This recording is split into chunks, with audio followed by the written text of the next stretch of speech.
Esses sons sinistros de estrondo, o chão tremendo sob seus pés. Espere um pouco, isso é minha barriga.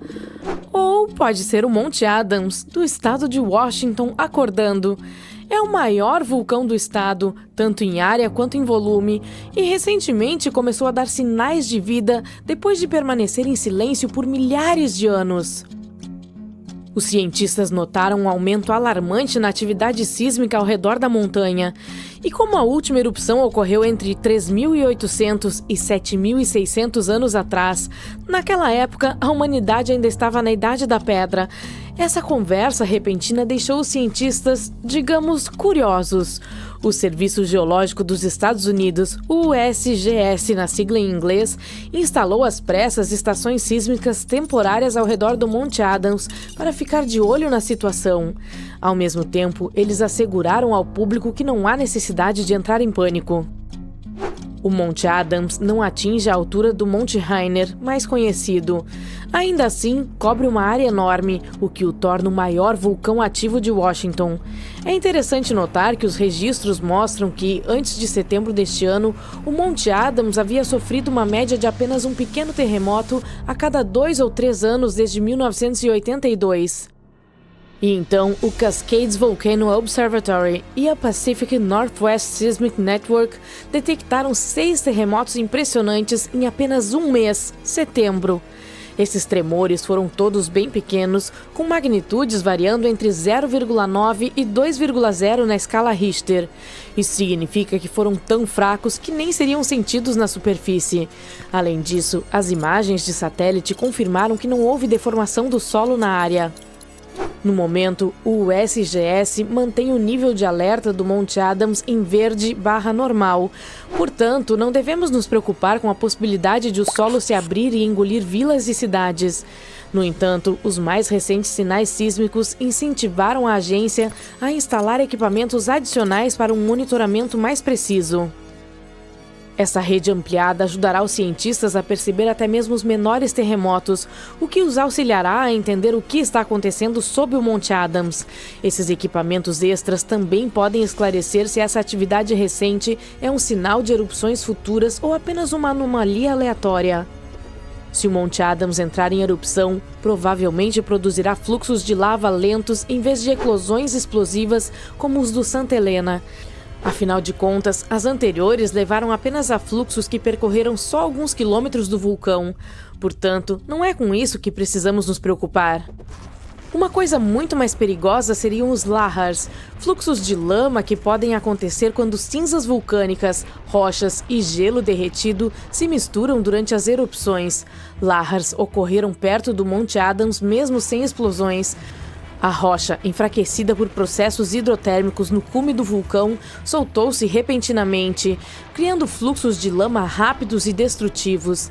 Exatamente por esse motivo, o USGS classifica o Monte Adams como um vulcão de alta ameaça. Embora não entre em erupção com frequência, ainda representa sérios riscos para os assentamentos próximos. Outro vulcão que devemos observar com atenção é o Katla, na Islândia. É um dos mais poderosos e perigosos do país. Sua última explosão ocorreu há mais de um século, em 1918. Mas, se entrar em atividade novamente, poderá ser 10 vezes mais potente do que outro vulcão islandês, cujo nome não consigo pronunciar. Uma erupção do Katla liberaria grandes quantidades de dióxido de enxofre, o que formaria aerossóis de sulfato na atmosfera. Esses aerossóis refletem a luz solar, capazes até mesmo de causar um resfriamento global temporário. No passado, esse fenômeno geralmente acompanhava atividades vulcânicas catastróficas. Embora as erupções sejam comuns na Islândia, a nuvem de cinzas do Katla provavelmente se projetaria mais alto no céu e cobriria áreas maiores da Europa do que aquele outro. Isso paralisaria os voos e afetaria negativamente as economias. Se o Katla entrasse em atividade, também prejudicaria a agricultura, o abastecimento de água e a qualidade do ar. Em 2014, os cientistas observaram que uma grande erupção causaria até mesmo um tsunami, que se deslocaria ao longo da costa sul da Islândia até o mar. Mas o possível impacto desse tsunami ainda não está claro. O Katla tende a entrar em atividade em um cronograma regular a cada 40 a 80 anos, o que significa que outra erupção é estatisticamente muito provável em breve.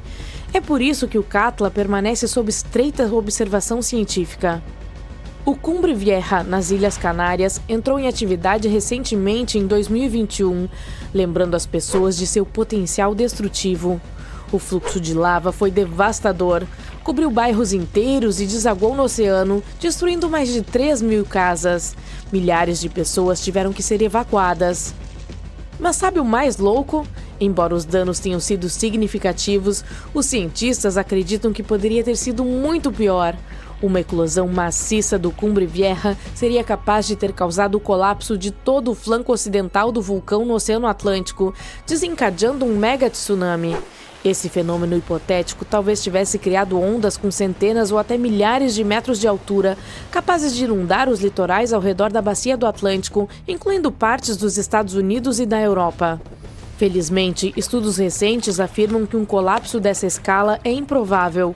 Mas, embora a chance de um mega tsunami seja baixa, os cientistas ainda acham prudente se preparar para possíveis erupções, pois há uma chance de danos extensos.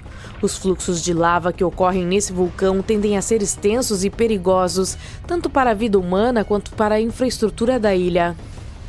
Se você decidir viajar para o Equador, deve ter cuidado com o Cotopaxi, um dos vulcões mais ativos do país. Ele vem registrando pequenas erupções desde 2022. Embora elas tenham sido relativamente pequenas, o Cotopaxi tem potencial para uma grande, o que deixou os cientistas em alerta máximo. Se ele entrar em atividade em grande escala, poderá produzir uma enorme nuvem de cinzas com mais de 19 quilômetros de altura, ameaçando a vida de cerca de 200.000 pessoas na área vizinha. Um perigo sério é o cume coberto de neve do Cotopaxi, que derreteria muito rapidamente em uma grande erupção. Isso poderia levar a inundações destrutivas e deslizamentos de terra que desceriam a montanha e atingiriam áreas povoadas. Essa combinação de atividade vulcânica e inundações glaciais torna o Cotopaxi um vulcão de alto risco. Uma eclosão poderosa pode ocorrer em breve, ou estar a anos ou até décadas de distância, mas os esforços de monitoramento estão em andamento para detectar quaisquer sinais de alerta. O próximo vulcão com o qual devemos nos preocupar já é famoso, o Monte Vesúvio. Sua erupção catastrófica em 79 d.C. destruiu as cidades romanas de Pompeia e Herculano. A última ocorreu em 1944, mas o Vesúvio continua altamente ativo e representa um grande risco para a vizinha Nápoles, uma das maiores cidades da Itália. Uma grande explosão ameaçaria mais de 3 milhões de pessoas. Muitas vivem nas proximidades ou até mesmo diretamente nas encostas do vulcão. Se o Vesúvio entrasse em atividade, seria um evento explosivo com cinzas, rochas e gás ejetados em velocidades extremamente altas. E mesmo que um evento tão destrutivo não seja esperado por algumas centenas de anos, o Vesúvio continua sendo um dos vulcões mais observados do mundo. Afinal, tem potencial real de causar danos catastróficos em uma área densamente povoada. Depois temos o Popocatépetl, geralmente chamado de El Popo. É um dos vulcões ativos mais altos da América do Norte, localizado a cerca de 65 quilômetros na Cidade do México. Exatamente essa proximidade com uma área metropolitana com uma população de 22 milhões de pessoas o torna especialmente perigoso. Uma grande explosão poderia enviar uma enorme nuvem de cinza sobre a capital mexicana, causando interrupções generalizadas. As cinzas podem entupir os sistemas de drenagem da cidade, contaminar o abastecimento de água e até mesmo causar quedas de energia por meio de curto-circuito nos sistemas elétricos. Além disso, os lahars podem descer pelo vulcão, atingindo cidades próximas. O Popocatépetl vem apresentando atividade sísmica quase constante desde o início dos anos 2000 e erupções menores são bastante comuns ali. No início de 2024, foram registradas 13 delas, o que alarmou as cidades próximas. Ao mesmo tempo, os vulcanólogos consideram essas eclosões normais para Popocatépetl. Ao falarmos de vulcões super perigosos, não podemos deixar de lado o Parque Nacional de Yellowstone. Ele abriga um dos maiores supervulcões do mundo. Sua última erupção maciça ocorreu há cerca de 640 mil anos. Mas se esse monstro entrasse em atividade hoje, o impacto seria muito mais devastador para todo o planeta. Os estados mais próximos, incluindo Montana, Idaho e Wyoming, seriam os mais afetados, provavelmente sofrendo fluxos piroclásticos desastrosos. Esses fluxos, que são feitos de uma mistura perigosa de lava, cinzas e gases, podem obliterar tudo em seu caminho. Grande parte do país também seria coberta por cinzas vulcânicas, mais de 1 metro em algumas áreas. Em escala global, uma explosão no Yellowstone enviaria toneladas de cinzas e gases para a estratosfera, possivelmente bloqueando a luz solar e causando a queda da temperatura global por alguns anos. Isso prejudicaria a agricultura, colapsaria os sistemas de transporte e criaria escassez de alimentos em grande escala. Ainda assim, embora exista um mito popular de que Yellowstone está atrasado para uma erupção, os geólogos esclarecem que isso não é verdade. Os vulcões não seguem cronogramas precisos e a atividade por lá não indica uma eclosão iminente. Então sim, essa é uma boa notícia. Ufa! Finalmente você pode enviar o último relatório do dia e respirar fundo. O fim de semana está chegando. Mas quando está prestes a clicar em enviar, você se assusta com o barulho embaixo da sua mesa. Será que é o trem passando? Infelizmente, não é esse o caso. É um vulcão falando. O quê? Aqui, no Arizona? É isso mesmo, o solo continua se movendo sobre o Arizona, lembrando-nos de que a Terra está viva. Mas não entre em pânico, vamos nos munir de algum contexto. 20 estados americanos têm vulcões extintos, ativos e inativos, atualmente dormindo. Entre esses estados estão Califórnia, Novo México, Nevada, Utah e Colorado. Pelo lado positivo, os vulcões do Arizona estão dormentes no momento, mas isso não significa que eles não explodirão em um futuro próximo, ou não tão próximo. Agora, que tal viajar para o Arizona para verificar os vestígios de seu passado vulcânico ativo? Eles pontilham as paisagens desérticas desse estado como manchas pontilham um dálmata. Há campos vulcânicos inteiros a sudoeste de Phoenix, a leste de Douglas, perto de Flagstaff, ao norte de Kingman e perto da fronteira com o México. O mais preocupante sobre esses campos é que, embora não estejam ativos no momento, as erupções nessa região ocorrem a cada 1000 anos ou mais. Bem, parece que o tempo está acabando. A última erupção vulcânica poderosa e destrutiva ocorreu há cerca de 1000 anos na cratera do Pôr do Sol. Vale a pena prestar mais atenção nesse lugar. E é o que faremos, mas um pouco mais tarde. Primeiro, temos que falar sobre os hotspots.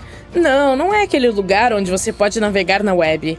Em nosso contexto vulcânico, um hotspot é um local em que quantidades insanas de calor derretem a crosta sobrejacente, a fina camada externa da Terra, e formam vulcões.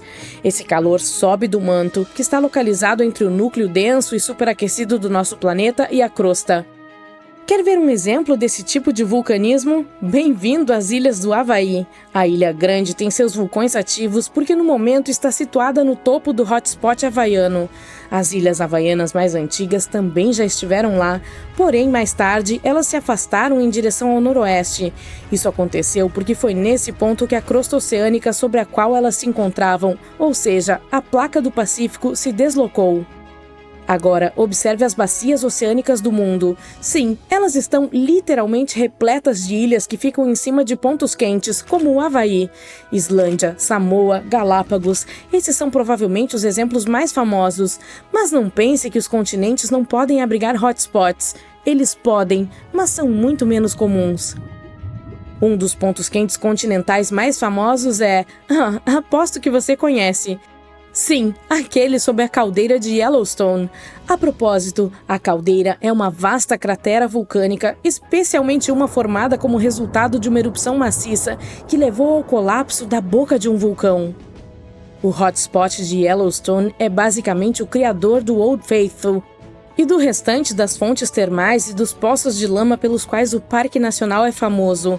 Falando em Old Faithful, vamos fazer um pequeno desvio e prestar mais atenção a essa maravilha da natureza. Ele é um dos geysers mais conhecidos do mundo. Há mais de um século, pessoas de todas as partes do planeta vêm vê-lo. O interessante desse geyser é que ele só pode se formar em condições muito específicas, por isso é muito raro. O magma sob a superfície superaquece bolsões de água subterrânea. A pressão ali continua crescendo, até que por fim empurra a água para cima com uma força imensa. Uma determinada rocha vulcânica, riolito, com alto teor de sílica, reveste o túnel por onde essa água escapa. Basicamente, ela cria um tubo exclusivo que pode suportar a pressão e o calor inacreditáveis criados pela água que entra em erupção acima do solo. Old Faithful foi o primeiro geyser nomeado em Yellowstone. Se você for visitá-lo esperando que ele entre em erupção de hora em hora, ficará desapontado. Em média, o Old Faithful entra em erupção a cada 91 minutos, o que também não é tão ruim. Além disso, você pode fazer o download de um aplicativo especial que fornecerá o horário aproximado da próxima erupção. Mas tenha muito cuidado ao visitar e fique longe do local. A água que entra em erupção do poderoso geyser chega a 95 graus Celsius. O vapor é ainda mais abrasador, chegando a 176 graus Celsius. É quente o suficiente para assar um bolo. Mas vamos voltar aos nossos hotspots vulcânicos. Os cientistas ainda não entendem claramente por que não há muitos vulcões de hotspots na crosta continental. Um dos motivos pode ser o fato de a crosta continental ser muito mais espessa do que a crosta oceânica, que é cerca de 4 vezes mais espessa em média. Outro motivo pode ser o fato de a maior parte da crosta terrestre, cerca de 2/3 dela, ser oceânica. Isso significa que há menos crosta continental sob a qual os pontos quentes podem se formar. Agora, aposto que aqueles que moram no Arizona vão gostar das informações a seguir. Falaremos sobre um campo vulcânico bem no coração desse estado, o Campo Vulcânico de São Francisco. Essa é uma área enorme com mais de 600 vulcões. Sim, a maioria deles é pequena, mas isso não os torna menos impressionantes.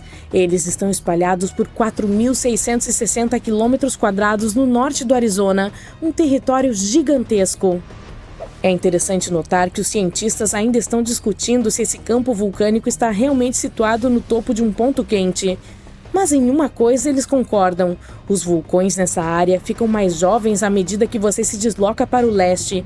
E esse padrão coincide com a placa norte-americana se movendo para o oeste sobre o que poderia ser um hotspot estacionário sob a superfície do nosso planeta. Legal, não é?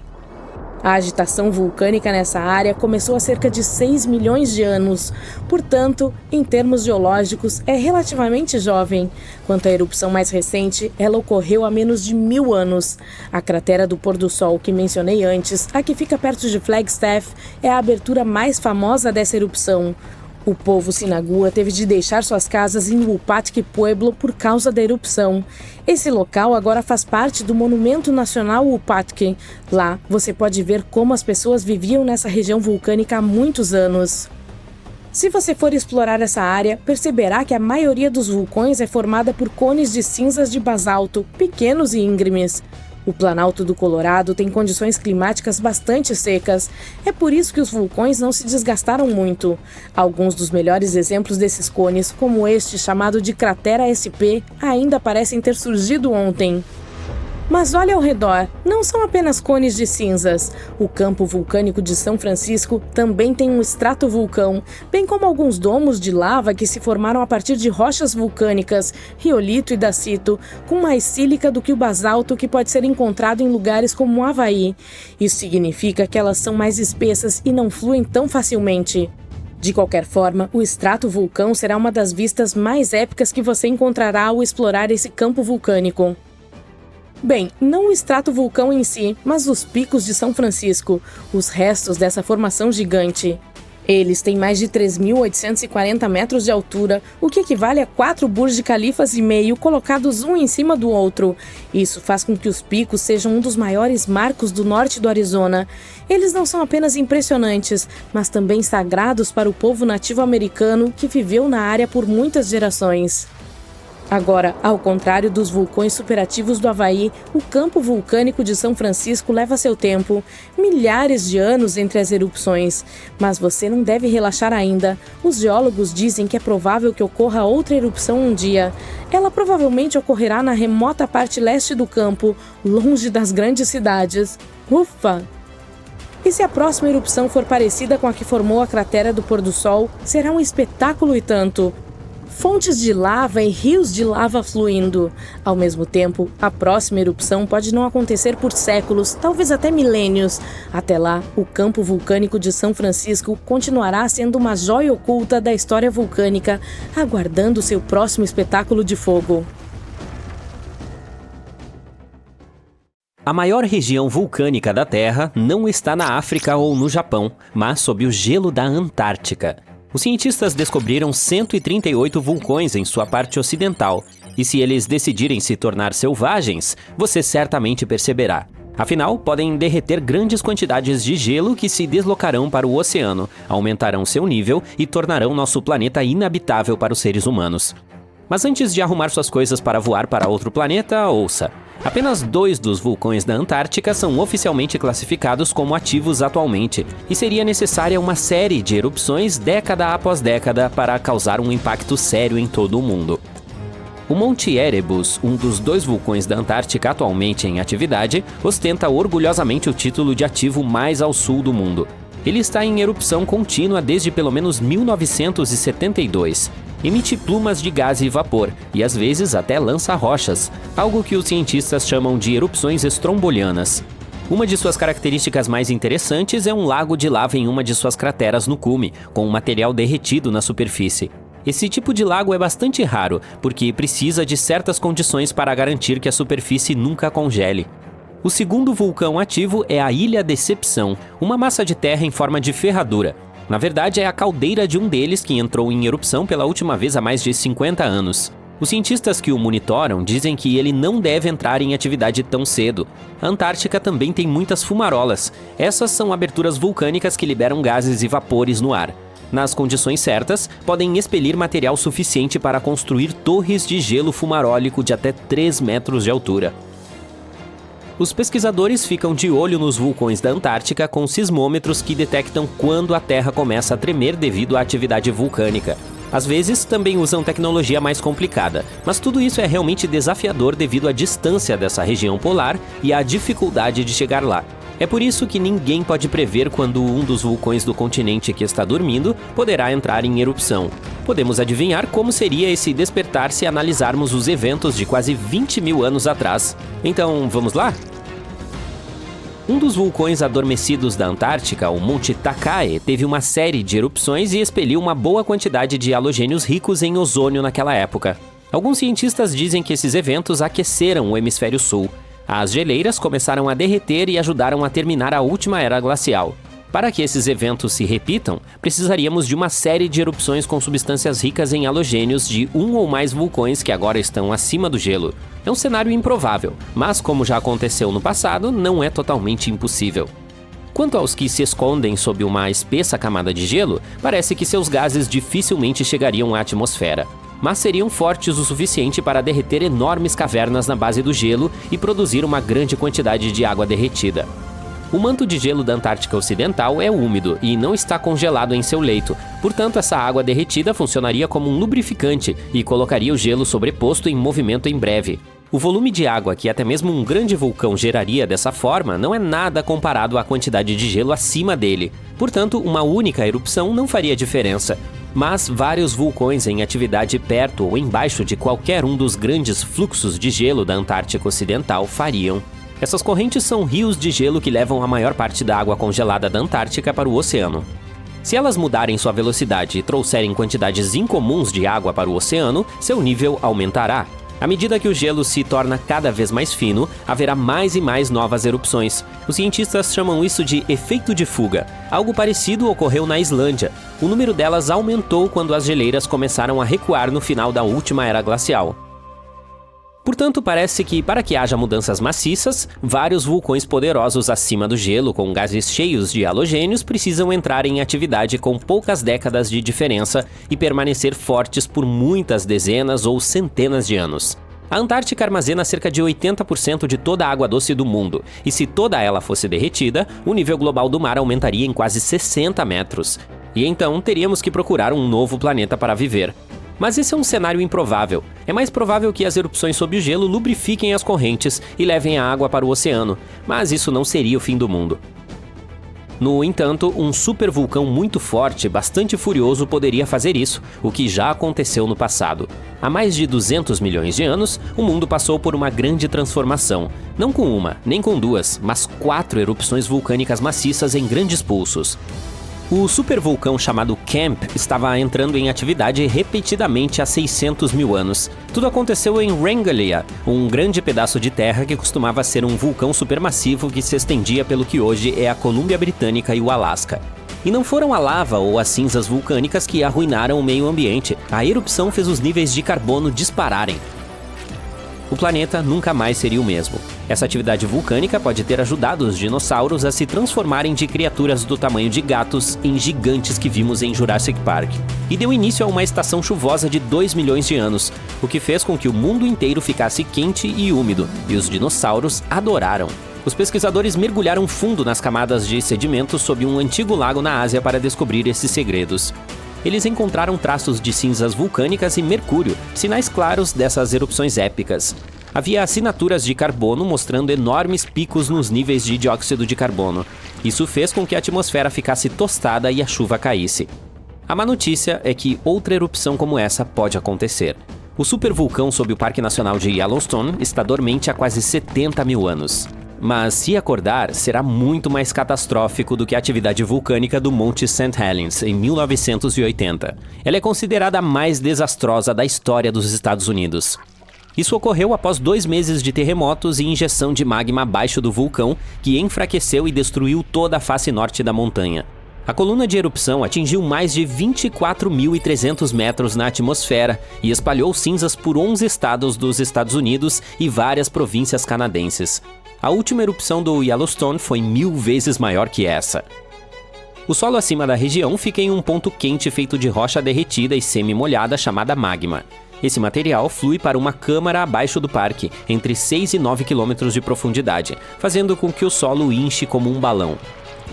Mas depois, ao esfriar, o solo volta ao seu estado normal. Os observadores de vulcões estão atentos a isso há um século e notaram que o solo se elevou cerca de 25 centímetros há cerca de 20 anos.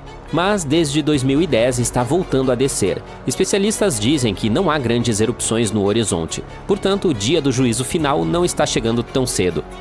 Mas ultimamente há alguma atividade subterrânea acontecendo, o que nos mantém interessados. Como os seres humanos não estiveram por perto para testemunhar cada pequena coisa que Yellowstone faz, é um pouco difícil dizer com certeza o que está acontecendo lá embaixo. O parque teve algumas erupções épicas nos últimos 2 milhões de anos, que aconteceram como um relógio, com intervalos de 600 a 800 mil anos entre elas. A última grande ocorreu há cerca de 640 mil anos e basicamente remodelou toda a paisagem, espalhando cinzas e detritos até a Louisiana. Ainda hoje é possível ver as consequências dela na caldeira de Yellowstone. Os especialistas dizem que uma erupção maciça como essa é um cenário improvável. É mais provável que vejamos as de vapor e água quente ou fluxos de lava. Quando e com que força despertará continua sendo um mistério para os cientistas. Uau! A superfície da Terra está tremendo. Longas rachaduras dividem o chão. Rios de lava vão fluindo rapidamente pelas encostas. Um barulho ensurdecedor vai aumentando. Rochas e outros detritos estão voando alto. Nuvens de gás vulcânico e cinzas cobrem o céu. Esse não é o enredo de um filme de desastre daqueles de grande sucesso. É o que acontece quando supervulcões decidem entrar em erupção. Mas esse provavelmente não é o cenário que acontecerá quando o maior vulcão do mundo, o Mauna Loa, decidir terminar sua longa soneca. Em 2021, os cientistas tinham certeza de que isso aconteceria em breve. Mas até agora nada. A atividade sísmica do vulcão continua aumentando e depois voltando ao normal. Mas você nunca sabe quando esse gigante finalmente voltará à ativa. É por isso que os especialistas monitoram a atividade geológica na maior ilha do Havaí há algum tempo. A Big Island do Havaí é formada por 5 vulcões, incluindo o mais ativo do planeta, o Kilauea, e o maior, o Mauna Loa. Esse gigante compõe quase metade da parte terrestre da ilha, e a lava que o Kilauea emite em um dia, o Mauna Loa pode expelir em 20 minutos. Foi o que aconteceu em 1984. Enquanto o irmão menor do Mauna Loa tem tido acessos de raiva há algum tempo, o gigante está adormecido desde sua última erupção. Mas, recentemente, o Observatório de Vulcões do Havaí registrou mais de 200 mini-terremotos abaixo do Mauna Loa. É provável que isso signifique um aumento do fluxo de magma lá embaixo. Bom dia! O vulcão pode estar acordando. Ou não. Se o Mauna Loa entrasse em erupção repentinamente, os fluxos de lava poderiam atingir o oceano e os lugares mais populosos e turísticos, como Captain Cook, muito rápido, em questão de horas. Em 1984, a última vez que o vulcão entrou em erupção, a lava chegou até os arredores de Hilo, do outro lado da ilha. É onde fica um campus da Universidade do Havaí. Felizmente, as pessoas tiveram algumas semanas de antecedência para se preparar para o desastre. Hoje em dia, os moradores têm malas especiais prontas com as coisas mais importantes, incluindo documentos e dinheiro. Essas precauções podem ser úteis no caso de uma evacuação de emergência. Embora a maioria das erupções do Mauna Loa tenha afetado até agora apenas a área do cume, várias delas jorraram lava até o oceano. E você nunca sabe como será a força da próxima erupção. Agora, qual é a montanha mais alta da Terra? Você disse Monte Everest? Depende. Do fundo do mar até o topo, o Mauna Loa é 300 metros mais alto do que o famoso pico do Himalaia. O vulcão é tão grande que faz a placa do Pacífico literalmente afundar com seu peso. Os cientistas dizem que quando esse vulcão monstruoso entrar em erupção, o volume de lava expelido será uma ameaça à vida. Ao longo de sua história registrada, o Mauna Loa entrou em erupção regularmente, quase a cada 6 anos. E mesmo que a última erupção do vulcão tenha ocorrido há cerca de 40 anos, os cientistas têm certeza de que isso acontecerá de novo. Lembra da cena que mostrei no começo? Bem, pode relaxar, isso não deve acontecer com o Mauna Loa. O problema é que os vulcões da Big Island, incluindo ele próprio, não são muito voláteis, porque são vulcões em escudo. Eles receberam essa denominação por não serem muito altos e parecerem com o escudo de um guerreiro colocado no chão. Os vulcões em escudo são formados por lava muito fluida. Ele viaja mais longe e forma fluxos muito mais finos do que a lava expelida de um estratovulcão, que tem formato cônico e alto, como o terrível Krakatoa na Indonésia. Portanto, se, ou devo dizer quando, o Mauna Loa entrar em erupção, provavelmente não haverá nuvens de cinzas ou toneladas de detritos. A coisa mais perigosa será a lava. Como ele é um vulcão em escudo, sua lava é extremamente fluida e volumosa, o que permite que ela flua para longe e bem rápido. Usando mapas teóricos de ventos, especialistas do Observatório de Vulcões do Havaí fizeram gráficos de possíveis fluxos da lava. Eles estão preocupados com terremotos concentrados com altos índices. Isso provavelmente significa que a lava está se movendo sob a superfície. De 500 a 600 terremotos por dia são um motivo sério para ficar em alerta máximo. Por outro lado, não significa necessariamente um desastre ou uma erupção inevitável. Cerca de uma década atrás, vários terremotos que aconteceram ao mesmo tempo sinalizaram que algo estava acontecendo debaixo do Mauna Loa, mas não houve erupção. Em vez disso, metade do vulcão se deslocou um pouco para o sul. Dessa forma, provavelmente isso permitiu que o magma tivesse mais espaço suficiente para ficar abaixo da superfície. Vamos voltar ao evento catastrófico que vimos no início do vídeo. Isso é o que geralmente acontece quando um supervulcão entra em erupção. São vulcões que pelo menos uma vez tiveram uma erupção com um índice de explosividade vulcânica de 8, que é o maior número registrado na tabela. Os supervulcões costumam ser extremamente grandes, sem a forma de cone. Isso ocorre porque eles são tipicamente os restos de gigantescas câmaras de magma que uma vez explodiram, deixando para trás uma enorme cratera. Em geral, elas são encontradas em locais quentes. Supervulcões podem produzir supererupções, e quando isso acontece, jorram mais de 1000 km cúbicos de cinzas, rocha derretida e gases quentes no ar. Em outras palavras, 4 supererupções poderiam encher o Grand Canyon até a borda. Os supervulcões se formam quando volumes gigantescos de magma escaldante tentam escapar do subsolo. Esse magma sobe para perto da superfície, mas não consegue romper a crosta terrestre. É por isso que uma enorme poça pressurizada de magma borbulhante se acumula a uma profundidade de apenas alguns quilômetros. A pressão continua crescendo, pois mais magma está tentando chegar à superfície, até que, BUM! Ocorre uma super erupção. A mais recente aconteceu na Nova Zelândia. Bem, quando digo recente, quero dizer cerca de 26.500 anos atrás. Eu não estava por perto naquela época. Foi quando um supervulcão abaixo da superfície do Lago Taupo expeliu no ar mais de 1.250 km cúbicos de cinzas e pedra-pomes. Imagine 500.000 grandes pirâmides de Gizé voando ao mesmo tempo. Essa erupção foi incrivelmente forte, mas a coisa mais emocionante e confusa sobre a erupção foi que o vulcão Taupo simplesmente não explodiu como muitos outros. No começo, tudo estava indo como sempre. Mais de 518 km² de magma se acumularam abaixo da superfície, e a pressão estava ficando cada vez maior. Mas depois que a rocha rachou e a primeira parte da lava saiu da cratera, algo deu errado, e o supervulcão fez uma pausa. Apenas alguns meses depois, a desastrosa erupção sacudiu o solo, e milhares de toneladas de lava, rochas e cinzas voaram alto na atmosfera. O padrão incomum do Taupo ainda confunde os cientistas. Mas a era dos supervulcões não acabou. O mais terrível de todos é provavelmente o do Parque Nacional de Yellowstone. Esse gigante teve pelo menos 3 erupções mega fortes, e sabe-se lá quantas menores. Se esse monstro entrasse em erupção em qualquer lugar com tanta força quanto há 2,1 milhões de anos, ele cuspiria mais de 2.450 km³ de material incandescente. Você provavelmente pode imaginá-lo com mais clareza se eu disser que esse volume é comparável a 65 milhões de cúpulas do Capitólio de Washington, D.C. empilhadas. De qualquer forma, os cientistas têm certeza de que o Yellowstone não apresenta nenhum perigo atualmente.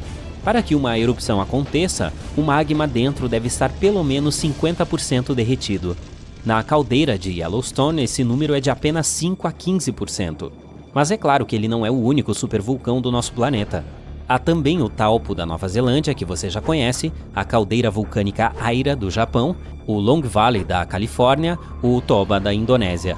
Qualquer um deles pode um dia produzir uma supererupção. Existem também vários supervulcões que levam esse nome, mas ainda não fizeram jus a ele, pois nunca produziram um evento assim. Por exemplo, em 1883, o vulcão indonésio Krakatoa explodiu. A força da erupção rompeu as paredes dele, e a água fria do mar invadiu seu interior derretido. A diferença de temperatura fez o vulcão explodir com um estrondo ensurdecedor. Deu para ouvir claramente a 3.218 km de distância na Austrália. Ele ganhou o título da explosão com o som mais alto da história. Mas mesmo que as consequências desse evento tenham sido verdadeiramente catastróficas, ainda não foi forte o suficiente para levar o título de supererupção. A Ilha Fraser fica na costa ensolarada de Queensland, na Austrália. Mas não se deixe enganar pela sua beleza, pois lá fica a praia mais perigosa do mundo. Não há nenhum lugar na ilha para procurar atendimento médico. Portanto, se você for em busca de perigo, será por sua própria conta e risco. Ataques de dingos são muito comuns aqui. Se você não sabe o que é um dingo, ele parece um cãozinho adorável. Mas cuidado! Essa raça selvagem é extremamente perigosa, e o ranger dos dentes do dingo não é a única coisa a se temer por aqui. Os mares ao redor da ilha são cheios de tubarões brancos nadando. Existem águas vivas também. A Ilha Fraser é o lar de alguns dos tipos mais perigosos do mundo, incluindo a caravela portuguesa. Uma ferroada do seu tentáculo venenoso é o suficiente para derrubar um humano adulto. Mesmo que você consiga evitar essas criaturas na ilha, o próprio mar é perigoso. As águas são super agitadas e têm correntes fortes. Essas correntes são tão fortes que podem arrastá-lo da costa. E lembre-se, não tem salva-vidas para socorrer se você estiver em apuros. Até a areia é perigosa. Capotamentos de carros nas dunas acontecem o tempo todo. É definitivamente melhor trocar o seu carro por um buggy. Os turistas também costumam mergulhar das dunas direto nos lagos lá embaixo.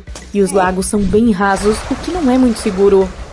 A Ilha Fraser também é conhecida por seus belos mirantes, mas é preciso cuidar onde pisa. Você pode se sentir no topo do mundo, mas fique bem longe das beiradas, pois há rochedos e fortes ondas quebrando lá embaixo. Existe uma ilha no Brasil conhecida como Ilha das Cobras, que é igualmente perigosa. O que será que tem de perigoso lá? Ela é o lar de milhares de jararacas ilhoa, que são uma das cobras mais venenosas do planeta.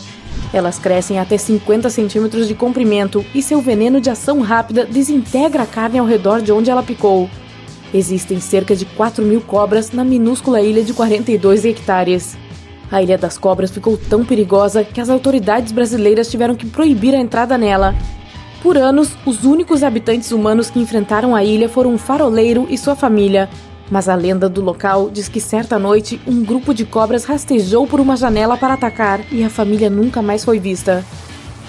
Conhecida como a Cidade das Máscaras de Gás, a ilha de Miyake-jima não deve ser visitada com pressa. Ela é o berço de um vulcão ativo e ardente que entrou em erupção várias vezes nos últimos anos. Houve várias enormes erupções que levaram à propagação de um gás altamente venenoso por toda a ilha. Os residentes agora são obrigados a usar máscaras de gás o tempo todo e um alarme terrível soa em toda a ilha sempre que os níveis de toxicidade ficam muito altos. A ilha também fica no meio do Mar do Diabo. Navios desaparecem misteriosamente na área e os especialistas não têm ideia do motivo. A Ilha Sentinela do Norte é o lar de uma tribo remota e pouco amigável. Eles vivem isolados lá, sem nenhuma tecnologia moderna ou contato com o mundo exterior há mais de 60.000 anos, e é assim que eles gostam. Eles são conhecidos por atirar flechas em qualquer um que tente entrar na ilha. Existem muitas histórias de pessoas que visitaram o local e nunca mais foram vistas. Na ilha caribenha de Saba, não é com fantasmas macabros ou cobras rastejantes que você precisa se preocupar, e sim com furacões. A pequena ilha tem sido atingida pelos mais severos furacões, mais do que qualquer outro lugar do mundo nos últimos 150 anos. Houve até 7 ciclones tropicais. Os ventos nessas tempestades circulares podem chegar a mais de 250 km por hora. Tente ficar de pé no meio disso. Você também terá dificuldade em encontrar um piloto para pousar na ilha. Ela é altamente perigosa, mas não por causa dos ventos, é porque lá fica a pista de pouso mais curta do mundo. Tem apenas 400 metros de comprimento e 2 enormes montes rochosos cercam a pista, então não há margem para erros. As praias de Kilauea, no Havaí, estavam entre as mais perigosas do mundo. O vulcão Kilauea entrou em erupção de forma quase consistente nos últimos 35 anos, jorrando lava incandescente nas águas do entorno. A temperatura da água passava do ponto de ebulição como resultado da lava. Felizmente, ele não está mais ativo. Embora o atol de Bikini possa parecer o destino perfeito para as férias de verão, com certeza não é. O problema é que esse lugar tem níveis de radiação perigosamente altos e os moradores tiveram que abandoná-lo.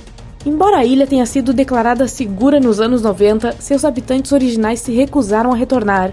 A falta de pesca na área também levou a um aumento maciço de tubarões que nadam pelas águas em busca da próxima refeição. Estranhamente, corais e recifes prosperam por lá. De longe, a ilha de Hanhi parece muito pacífica, areia branca, palmeiras balançando. Mas cuidado! Dizem que milhares de crocodilos de água salgada famintos costumavam se esconder por lá, prontos para atacar a qualquer momento. O número exato desses animais era desconhecido e alguns cientistas afirmam que existem bem poucos deles agora. Por via das dúvidas, eu ficaria bem longe da ilha. Na verdade, não tenho vontade de virar comida de crocodilo. A Costa do Esqueleto, na Namíbia, tem esse nome devido à paisagem agreste e à falta de água que tornam a vida quase impossível lá. Carcaças de baleias, cascos de tartarugas e costelas de elefantes estão espalhados pela costa. Se isso não bastasse, leões e hienas rondam a praia em busca da sua próxima refeição. As águas no entorno também são tão perigosas quanto, pois ali vivem 11 espécies diferentes de tubarões. Muitos marinheiros se perderam nessa costa e nunca mais foram vistos. O Cabo da Tribulação, na Austrália, também faz jus ao nome, pois é repleto de perigos. Nadadores precisam usar trajes especiais, pois a água é cheia de águas-vivas venenosas. Crocodilos de água salgada também se escondem na água e não fazem cerimônia para que você possa se proteger contra eles. E lá não são apenas as águas-vivas que ferroam. A área está cheia de árvores que picam. As árvores têm folhas irregulares que dão trabalho para os dentes dos crocodilos. Em terra, existem furiosos casuares. Eles são pássaros que não voam e têm o mesmo tamanho de um avestruz. Têm garras afiadas que podem facilmente cortar a pele. A praia de Utaclave, na Noruega, é um dos melhores lugares para ver a aurora boreal, mas você terá sorte se sobreviver mais de uma noite lá. Os mares que cercam a ilha podem chegar a 7 graus Celsius, e isso é apenas no verão. É provavelmente como nadar em sorvete. Durante anos, a praia de Gansbai foi um habitat para as criaturas mais perigosas do planeta. Os tubarões são fãs particulares de suas águas, e o trecho costeiro é conhecido como a capital do tubarão branco. Os tubarões são atraídos pelos 60 mil leões marinhos que migram para a praia todos os anos. Não só comida de tubarão, os leões marinhos selvagens podem ser imprevisíveis e agressivos com os humanos. As Ilhas Comores são o pior destino de férias para quem não gosta de mosquitos. O lugar ferve com esses carinhas. Os moradores locais dizem que toda a água da ilha é contaminada por causa deles, por isso esterilizam toda a água antes de beber, fazer gelo e até mesmo escovar os dentes. Se você gosta muito de coco, existe um lugar onde deveria ir para pegar alguns. Estou falando da Ilha do Perigo. Sim, esse é o nome de verdade de uma ilha do arquipélago de Chagos. Mas isso não deveria assustar você. O grande problema que tem é estacionamento, quer dizer, a ancoragem segura para quem chega lá. Por fim, embora possa parecer um sonho, você provavelmente vai querer evitar as praias da Amazônia. Piranhas vermelhas de dentes afiados, sucuris e enguias elétricas são apenas alguns dos moradores regulares das praias. Lá existe uma das maiores variedades de espécies de animais do planeta, incluindo a centopeia gigante amazônica, que tem uma picada venenosa. E não são apenas os animais da Amazônia que você deve cuidar. O esporão de galo e a abútua são duas plantas amazônicas super tóxicas. Imagine estar no meio da Europa há 40 mil anos. A paisagem é árida, fria e implacável. Não existe fast food e não há internet. De repente, de dentro da floresta surge uma figura, atarracada, forte e com um rosto bastante incomum. Esse humano é semelhante a nós, mas há algo diferente nele. A testa é pesada, o nariz é largo e o corpo parece ter sido construído para lutar contra a própria natureza. Parabéns! Você acabou de conhecer um Neandertal. E pode ter pensado que os Neandertais eram basicamente humanos antigos, mas isso não é bem verdade. Somos do mesmo gênero chamado Homo, mas nós, todos os humanos modernos, pertencemos a uma mesma espécie chamada Homo sapiens. No entanto, havia muitas espécies humanas antes, e o Homo neanderthalensis era apenas uma delas, e era realmente muito mais legal do que nós. Então, o que aconteceu com seus integrantes? Os Neandertais viveram por muito tempo, por cerca de 360 mil anos, em toda a Europa e partes da Ásia. 40 mil anos atrás, o lugar que hoje chamamos de sul da Itália estava situado no topo de um desastre futuro, um supervulcão gigantesco chamado Campi Flegrei. Esse cara é imenso, tem cerca de 15 quilômetros. Isso dá de 10 a 20 minutos em um carro para atravessar tudo. Mas naquela época não havia automóveis, certo? Na época ele ficou quieto por um tempo, mas um dia, de repente, explodiu, o que se tornou uma das maiores erupções vulcânicas que a Europa já viu em 200 mil anos. Essa catástrofe foi tão louca que as cinzas, os gases e os detritos alteraram o clima em todo o continente. O que vem depois é geralmente chamado de inverno vulcânico. As temperaturas médias caem, o céu fica mais escuro e a vida se torna ainda mais dura do que já era. A erupção, conhecida como o Ignimbrito de Campânia, fez com que a Europa esfriasse em até 4 graus Celsius. Não parece muito? Bem, uma queda de meio grau faria com que os invernos se tornassem mais rigorosos, causando nevascas, chuvas e enchentes horríveis. As plantações teriam dificuldade para crescer, levando à escassez de alimentos. O clima também ficaria selvagem, com tempestades e secas. Mais ou menos como agora. Só que multiplique isso por 4. Eventos como esses causam um enorme caos nos tempos modernos. Você pode imaginar o que fez com os Neandertais. Mas na realidade, uma simples erupção vulcânica não deveria destruir uma espécie inteira, certo? Bem, sim, a verdade é que os Neandertais já estavam por um fio naquela época, e tudo por nossa causa. Eles estiveram em uma situação difícil por um tempo, viviam em lugares que hoje são partes da Europa, da Ásia Ocidental e do Oriente Médio. Os seres humanos modernos, nós Homo sapiens, entraram na Europa e estavam competindo seriamente com eles por comida e abrigo. O Homo sapiens era um cara sorrateiro, melhor em encontrar comida, adaptando-se facilmente a diferentes ambientes e usando ferramentas mais avançadas. Estávamos empurrando os Neandertais para fora, tentando obter os mesmos recursos. Literalmente, tornamos a extinção deles um processo lento e muito desagradável. Assim, embora o vulcão definitivamente tenha piorado as coisas, esse não foi o único problema deles, que não desapareceram completamente após a erupção. Alguns permaneceram em lugares isolados, como o Gibraltar, por mais 12 mil anos. Isso porque é provável que a maior parte do resfriamento severo tenha ocorrido mais a leste, longe de onde os neandertais estavam tentando sobreviver, e não atingiu suas casas com a mesma intensidade que pensávamos. De fato, a erupção pode até tê-los ajudado, pelo menos por um tempo.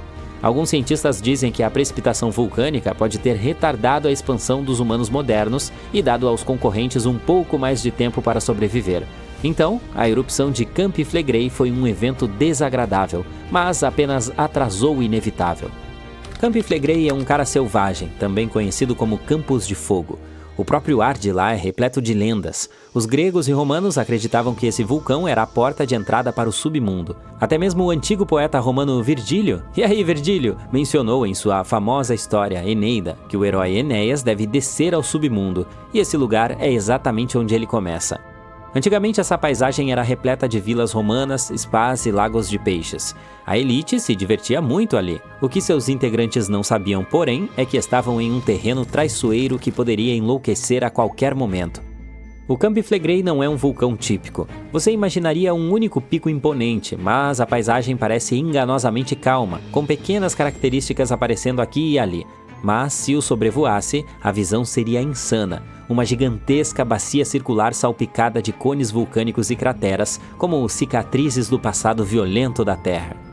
O perigo ali está nos detalhes. O solo sob os pés está constantemente mudando, mesmo quando não se percebe. De vez em quando a Terra se eleva, apenas para afundar novamente, às vezes em vários metros, à medida que o magma ou o gás se move sob a superfície. É incrivelmente assustador. O risco é quase invisível. O Campi Flegrei é uma enorme depressão formada por duas erupções vulcânicas colossais.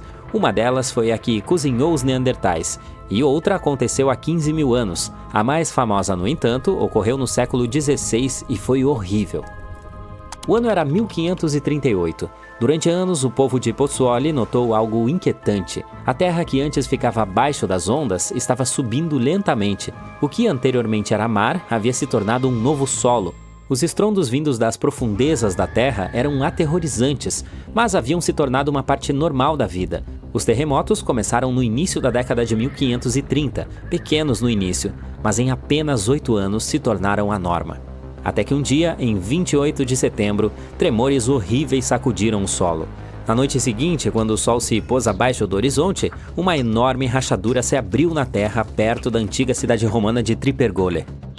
Dessa fenda saíram fogo, fumaça e uma chuva de cinzas vulcânicas a quilômetros de distância. Era espessa e lamacenta, provavelmente misturada com água subterrânea. O solo tremia enquanto pedras pomes quentes eram lançadas para o alto. E então uma nova montanha começou a se erguer da terra. Esse foi o nascimento do que hoje chamamos de Monte Nuovo. Por fim, as coisas pareceram se acalmar, como se a Terra estivesse recuperando o fôlego. Durante dias, as coisas estavam dando a impressão de tranquilas. Os moradores locais relaxaram um pouco e começaram a se aproximar do novo e misterioso vulcão, uma cratera com algo que parecia estar fervendo dentro. As pessoas o visitavam como se fosse uma nova atração. Mas, poucos dias depois, o desastre aconteceu novamente. À noite, sem aviso prévio, a nova montanha ficou selvagem. Uma explosão do flanco sul lançou escória, pedaços de rocha vulcânica irregular no ar. Essa explosão foi fatal para 24 pessoas. Os detritos encontrados depois eram enormes e grosseiros. Durante séculos, os únicos sinais de vida do Monte Nuovo foram pequenas fumarolas, jatos de gás que vazavam da terra. Mas depois, até mesmo esses sinais desapareceram. Agora o local é apenas um cone verde exuberante, um belo gigante adormecido. Mas o solo próximo a Nápoles, na Itália, ainda está vivo. O Campi Flegrei está quieto por enquanto, mas isso pode não durar muito tempo. Ele está mostrando sinais de que talvez esteja acordando novamente. Esse supervulcão parece uma paisagem infernal, com seus poços de lama fervente, geysers e saídas de vapor. Os romanos e os cristãos medievais acreditavam que era uma porta de entrada para o submundo, e quem pode culpá-los? O que é assustador é que recentemente os cientistas detectaram uma atividade incomum sob a superfície. Em 2012, as autoridades italianas elevaram o nível de alerta do vulcão de verde para amarelo, o que significa que ele precisa ser monitorado de perto. Há certas mudanças que geralmente acontecem antes da erupção. O magma abaixo começa a liberar gases, o que pode enfraquecer a rocha acima e, por fim, desencadear um desastre. Infelizmente, ninguém consegue prever exatamente quando ou se ele entrará em erupção. Mas se isso acontecer, as consequências podem variar de um pequeno incômodo para os habitantes locais e uma catástrofe global. Sua última pequena erupção ocorreu no século XVI e não foi tão ruim. Mas se a história se repetir como foi com os Neandertais, estaremos todos perdidos. Uma erupção como essa poderia levar ao resfriamento global, à quebra de safras e à fome generalizada. No momento, um grupo de cientistas está tentando obter uma imagem mais clara do que está acontecendo abaixo da superfície. O projeto Perfuração Profunda do Camp Flegrei está trabalhando para escavar em um poço de 3.048 metros, na esperança de verificar a câmara de magma de perto. Mas, pelo menos por enquanto, o supervulcão continua quieto, e esperamos que continue assim. Ah, Kiev! Há anos você sonha em viajar para este lugar. Com sua câmera de confiança, você começa a fotografar as catedrais, o Museu da Aviação e o rio Dnieper. Quando, sem aviso, tem um enorme BUM atrás de você. Virando-se, você vê algo se elevando à distância. Parece uma explosão gigantesca. Opa, hora de sair e rápido! Em junho de 2020, o que as pessoas de Kiev estavam observando era uma nuvem bigorna, uma rara formação de tempestade no céu. Ela se forma quando fortes correntes de ar carregam vapor de água para cima. O ar expande e se espalha ao atingir a parte inferior da estratosfera. Isso empurra a nuvem densa para a forma interessante de bigorna que você vê, e às vezes chega a ser um cogumelo. As nuvens bigorna produzem alguns dos relâmpagos mais perigosos de todas as tempestades, ou relâmpagos nuvem-terra inesperados. Este relâmpago parece surgir magicamente do céu azul, com a tempestade a muitos quilômetros de distância. Esse tipo de raio vem da parte superior da bigorna e pode ser 10 vezes mais poderoso do que um relâmpago típico. As pessoas ficaram tão assustadas depois de testemunhar uma nuvem gigante, a apenas 100 quilômetros de distância, pensando que algo terrível devia ter acontecido. Moradores locais fotografaram a grande nuvem e colocaram nas redes sociais antes que as autoridades pudessem explicar o que estava acontecendo. As autoridades conseguiram acalmar os temores de todos, informando-os de que não era nada além de um fenômeno natural e lindo. Antes de se dissiparem, essas nuvens normalmente ficam em uma única área, independentemente da força do vento. Passando pela parte norte de Queensland, na Austrália, longe de todos aqueles rastejadores assustadores, é hora de fazer uma pausa e relaxar na praia. Ficando confortável, você percebe que uma grande sombra passa sobre você. Depois outra e mais outra. Ao olhar para cima, este clima estranho é simplesmente deslumbrante. Essas nuvens são chamadas de Morning Glory, ou em português, Glória da Manhã. Um tipo muito raro de nuvem que quase parece rolar pelo céu, lembrando um enorme tubo. Essas nuvens podem medir até 1.000 quilômetros de comprimento e aparecer até mesmo em grandes grupos. Este fenômeno é o resultado de uma corrente ascendente empurrando através da nuvem, criando uma aparência ondulante, enquanto o ar úmido mais frio na parte de trás faz com que ela afunde. No sul da Índia, entre julho e setembro de 2001, as pessoas testemunharam um dos fenômenos climáticos registrados mais estranhos da história. A chuva era vermelha. O que muitos pensariam ser uma tempestade típica os deixou chocados. A cor era brilhante o suficiente para manchar as roupas. Havia outras cores também, como verde, amarelo, marrom e até preto. No meio de uma monção, a chuva vermelha começou a cair e isso aconteceu periodicamente por várias semanas. Os pesquisadores descobriram que esta chuva em comum é manchada por poeira ou algas, então não tente pegar nenhuma gota com sua língua. Os cientistas não têm certeza de como as algas chegam até lá. Isso torna eventos como este um pouco perturbadores.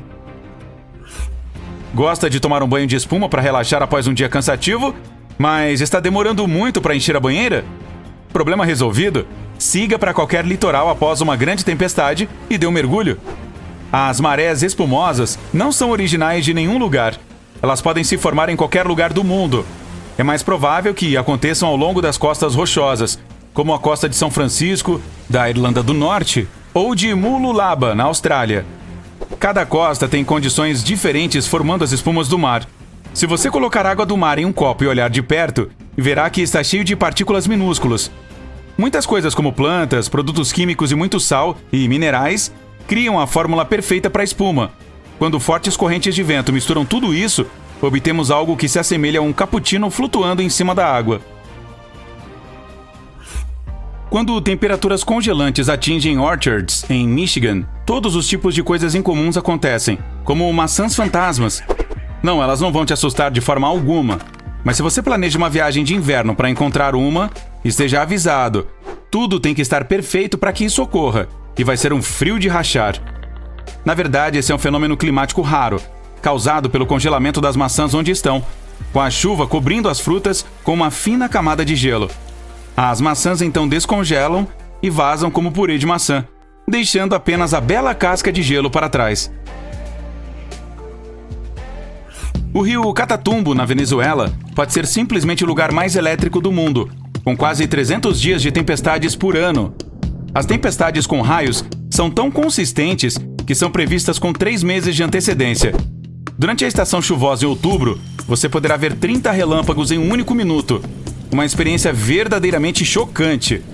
Com cada relâmpago tendo energia para alimentar uma única lâmpada por 6 meses, essa demonstração impressionante poderia alimentar toda a Venezuela para sempre.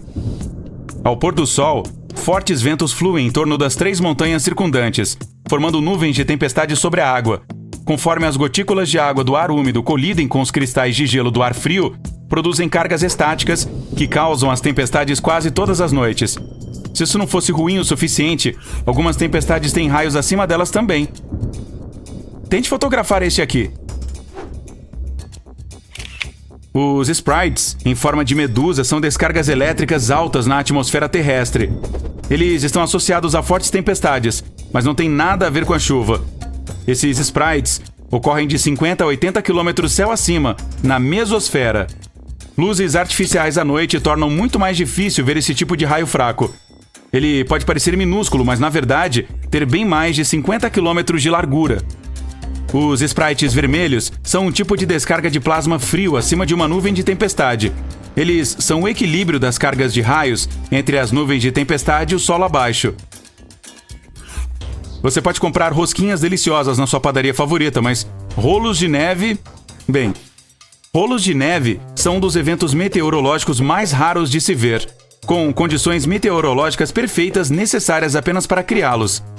Encontrados em qualquer área montanhosa coberta de neve, como as montanhas rochosas, o vento, temperatura, neve, gelo e umidade têm que trabalhar juntos para que possamos ver esses anéis fenomenais.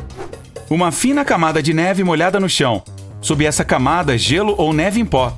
Então, uma brisa forte o suficiente para rolar a rosquinha colina abaixo, como uma bola de neve. Depois de parar de rolar, pode ficar do tamanho de uma bola de beisebol, ou tão grande quanto o pneu de um carro. Tudo depende da força do vento. Um rolo de neve recém-formado não vai durar muito tempo, então se apresse com essa câmera. Assistindo ao pôr do sol no horizonte, os lindos roxos e rosa no alto não são nada comparados aos 3 sóis que você vê na sua frente. Uau! Desde quando a Terra tem 3 sóis? Essas estrelas fantasmas que às vezes aparecem ao lado do Sol são chamadas de parélio. Os parélios costumam surgir como áreas coloridas de luz na mesma altura do Sol acima do horizonte. Eles são principalmente observados em um anel ou halo, onde os cristais de gelo refletem melhor a luz. Existem também parélios lunares que aparecem ao lado da Lua e são formados pela luz lunar que passa por cristais de gelo, embora estes não sejam vistos tanto quanto seus parceiros de luz do dia. Fotografando ao ar livre, você finalmente encontrou o local perfeito para fazer aquela foto dos sonhos. A água cristalina, os pinheiros, as montanhas e o disco voador. Espere, um disco voador? Ah, os alienígenas estão aqui! Você pode estar pensando isso se vir uma nuvem em forma de disco. Não vou nem tentar pronunciar o nome dela, no entanto. Coloque isso na tela, por favor. Espere, estou brincando. É altocúmulos lenticulares. Você não está impressionado? Elas são realmente apenas formações de nuvens incomuns no topo das montanhas. Quando o ar úmido flui sobre uma montanha, uma onda é criada, se a diferença de temperatura for perfeita. Conforme o ar passa pela onda, ocorre a evaporação e uma série dessas nuvens pode se formar em uma forma oval. No final das contas, não eram alienígenas. Ufa! O céu tá caindo! O céu tá caindo! As pessoas que já viram essas nuvens dizem que parece que elas estão caindo do céu. As nuvens mamatos parecem marshmallows brancos gigantescos, mas pode ser difícil torrá-los. Essas estranhas nuvens fofas podem se estender por centenas de quilômetros em qualquer direção, permanecendo visíveis por curtos períodos na parte inferior da nuvem bigorna ou de outras nuvens de tempestade. As estranhas formas de bolhas são formadas a partir da turbulência dentro da própria tempestade, criando uma base de nuvem desigual e aparecendo em qualquer lugar do mundo. Nuvens mamatos se originam quando o ar úmido se transforma em ar seco. O ar deve ser mais frio do que o ambiente, resfriado com gelo ou pesado com água. Quando você pensa em um vulcão, qual é a primeira coisa que vem à sua mente? Rios de lava vermelha e quente derramando pelas laterais? Nuvens escuras de cinza subindo alto no céu? Talvez você pense em uma fonte termal relaxante? Isso é bom, né? Bem, todos nós imaginamos uma coisa: uma montanha em forma de cone aparecendo no horizonte. Mas pode ser tão verde e luxuriante como qualquer outra montanha. No topo, é claro, há um buraco gigante, como uma abertura que desce até o fundo. Dentro, há lava e gases sendo empurrados para fora. A lava é tão quente que se você estivesse no topo do vulcão e olhasse para baixo, seu rosto pareceria tão vermelho quanto a cor daquela rocha líquida escorrendo. Uma erupção vulcânica nunca vem sem consequências para nós. E não estou falando apenas sobre as pessoas que vivem nas proximidades. Os impactos geralmente são sentidos também em escala global. Os aviões não podem sobrevoar por um tempo por causa do manto de cinzas lançado no ar. Sem mencionar que pode ser um pouco difícil de respirar. Dióxido de carbono, dióxido de enxofre e muitos outros gases tóxicos, cujos nomes imediatamente o levam de volta às aulas de química do colégio. Engraçado, a maior parte daquela nuvem saindo de um vulcão é apenas água. Bom, vaporizada pelas temperaturas escaldantes. Mas antes que qualquer vulcão entre em erupção, ele passa por estágios como um adolescente angustiado. Primeiro, o magma, que é a lava antes de entrar em erupção na superfície e mudar de nome, começa a se mover sob o vulcão. Isso causa terremotos que ficam piores e mais perigosos com o tempo. Então, vapor e diferentes gases começam a ser expelidos de buracos na crosta do planeta. Nossa Terra se parece com uma chaleira prestes a assobiar. Quando as emissões de gases e terremotos ficam mais massivas, geralmente significa que o vulcão está prestes a explodir. Mas esses primeiros estágios podem levar anos antes que uma erupção aconteça. Então, o magma começa a se formar. Com cada vez mais pressão, está planejando fazer a sua grande fuga. É difícil perceber isso acontecendo se você não tiver o equipamento adequado. Ainda bem que os cientistas têm, e eles nos protegem. O vulcão se torna mais ativo a cada minuto. As cinzas começam a sair e se espalhar no ar, criando nuvens sinistras que mudam o dia para a noite. Com o magma se acumulando, uma erupção é iminente. E então, BUM!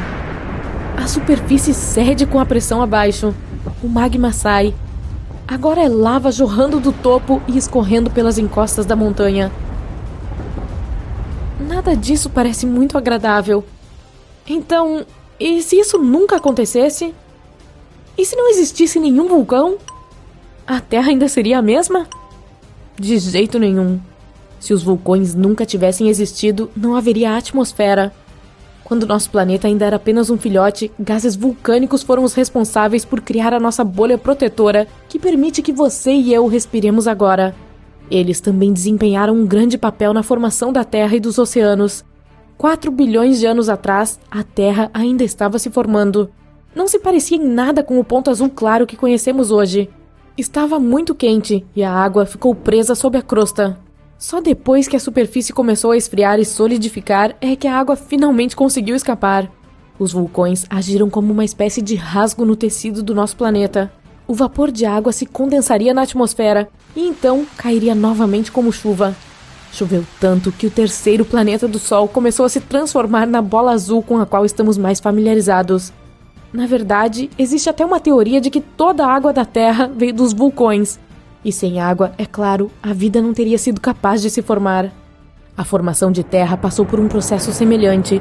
Veja, nosso planeta era um lugar muito difícil para se estar quando estava se formando. Era uma superfície derretida, com campos de lava, erupções vulcânicas constantes e rochas espaciais sempre colidindo com ela, por não haver uma atmosfera para protegê-lo. Quando começou a esfriar, uma superfície bastante sólida se formou, mas o material quente embaixo ainda estava fervendo e borbulhando e continuou subindo. A crosta se moveria e formaria camadas espessas com o material que estava subindo. Com o tempo, essas camadas se tornaram mais permanentes. Erupções vulcânicas ainda estavam acontecendo, mas a primeira massa de terra finalmente se formara. Ok, vamos pegar a melhor parte dos vulcões, a atmosfera.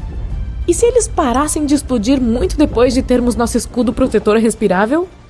Também não seria nada bom. Para começar, os vulcões tornaram o solo mais fértil. Ao redor de Nápoles fica o famoso Monte Vesúvio. A qualidade do solo lá é incrivelmente rica, graças a duas enormes erupções vulcânicas.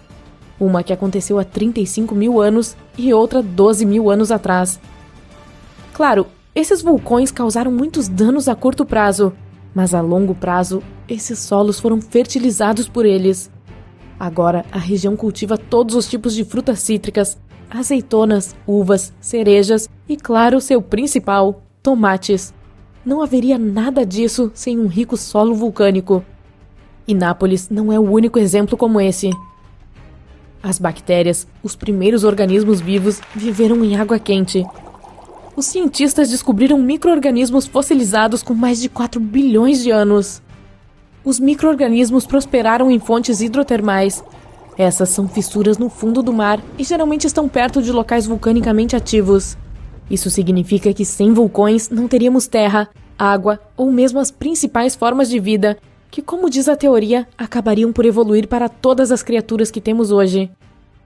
A vida ainda poderia ter se desenvolvido na Terra sem essas montanhas explosivas? Discutível. Queremos nossa atmosfera e vida. Então, digamos que os vulcões parassem de entrar em erupção hoje, depois de já termos todos esses benefícios. Bom, já estamos lá, com base nessa história. No início, havia apenas um continente, a Pangeia. Era um supercontinente rodeado por um superoceano maciço e contínuo. A atividade vulcânica a essa altura finalmente se acalmara, e isso significa que toda essa energia se acumulava abaixo da crosta terrestre. Aqui está um pequeno diagrama. Primeiro, temos o núcleo interno da Terra. Depois, há o núcleo externo. Em seguida, temos nossas correntes de convecção. O magma é o próximo da fila. Depois disso, a crosta oceânica. E no topo, temos nosso oceano e nossa crosta continental. A razão pela qual a Pangeia acabou se dividindo em continentes separados que temos hoje foi a existência das placas tectônicas. Não é como se a crosta fosse uma única peça sólida. Ela é dividida em grandes pedaços, ou placas, que estão sempre se movendo. E tudo ainda está em movimento hoje. Sim, a Terra em que você está agora está meio que surfando naquela camada de correntes de convecção. É um processo lento, então não é como se você pudesse sentir. A Pangeia não se partiu de uma só vez, levou dezenas de milhões de anos para isso. Quando as placas se movem, causam terremotos e atividade vulcânica. Elas também criam montanhas. Isso é bom para o nosso planeta também, porque a Terra consegue meio que renovar sua velha crosta. Se não houvesse atividade vulcânica agora, a pressão sobre a crosta terrestre continuaria aumentando. Chegaria a um ponto de ebulição em que os continentes não aguentariam mais, e eventualmente eles começariam a se dividir em massas mais numerosas e menores. Os vulcões ainda são úteis para nós até hoje. Por um lado, eles esfriam nossa atmosfera. Suas erupções liberam gás sulfúrico. Ele se combina com a água em nossa atmosfera e a resfria em seu nível mais baixo, que é onde vivemos e respiramos. Também existe um excelente uso para o seu calor. As usinas geotérmicas aproveitam a energia que vem das profundezas da Terra e transformam seu calor em vapor. Então, usamos esse vapor e transformamos em eletricidade. É o caso dos nossos amigos da Nova Zelândia e da Islândia, uma vez que vivem em locais com altas temperaturas subterrâneas. O material vulcânico também pode ser transformado em blocos para construção. Pode ser aterrado para fazer cimento também. Se quisermos, podemos até escavar os vulcões em busca de minerais preciosos como ouro, cobre e enxofre. E quem pode esquecer as fontes termais? O turismo em lugares como Yellowstone e Islândia não seria o mesmo sem elas. E quem não ama um bom mergulho fumegante nas que são seguras para nadar? Ah, sim! No final das contas, os vulcões não são tão ruins assim. A nossa bela Terra não seria o que é sem eles. Então, notou algo estranho? Recentemente foram percebidas algumas mudanças alarmantes no nível de água em diferentes partes do lago Yellowstone. Ele pode estar subindo de um lado e, ao mesmo tempo, caindo do outro. Parece que a bacia do local foi levantada por algumas forças subterrâneas. Pode ser um sinal de um desastre iminente? Geysers, potes de lama e fontes termais transformam o Parque Nacional de Yellowstone em um mundo extraterrestre. E todas essas maravilhas são alimentadas por um poderoso supervulcão. Supervulcões produzem supererupções. Quando isso acontece, lançam mais de 1.000 quilômetros cúbicos de cinzas, rocha derretida e gases quentes no ar. Para ficar mais fácil de imaginar, 4 supererupções poderiam encher o Grand Canyon até a borda. Acreditava-se que o gigante de Yellowstone foi responsável por pelo menos 3 enormes erupções e inúmeras outras menores. Nessa região, os depósitos vulcânicos estão espalhados por dezenas de milhares de quilômetros. Os cientistas acreditavam que eles haviam sido criados por muitas erupções fracas, mas depois de muitas pesquisas, descobriram que esses depósitos foram deixados por 2 supererupções anteriormente desconhecidas. Provavelmente ocorreram cerca de 9 e 8,7 milhões de anos atrás. Essa descoberta significa que a área ao redor do vulcão Yellowstone costumava enfrentar uma supererupção a cada 500 mil de anos. Mas nos últimos 3 milhões de anos foram identificadas apenas 2. Isso faz os pesquisadores acreditarem que esses eventos catastróficos estão diminuindo, ou talvez atrasando. De qualquer forma, se o supervulcão de Yellowstone explodisse com tanta energia quanto aconteceu há 2,1 milhões de anos, cuspiria mais de 2.450 quilômetros cúbicos de lava fervente. Isso é mais de 4.500 vezes o volume do porto de Sydney. É muita lava. Se é provável que aconteça ou não, é outra questão. Não há dúvida de que algo está acontecendo com o vulcão. As mudanças no nível da água no lago Yellowstone significam que a caldeira está subindo abaixo da superfície. A caldeira é o que sobra depois que um vulcão entra em erupção e então colapsa.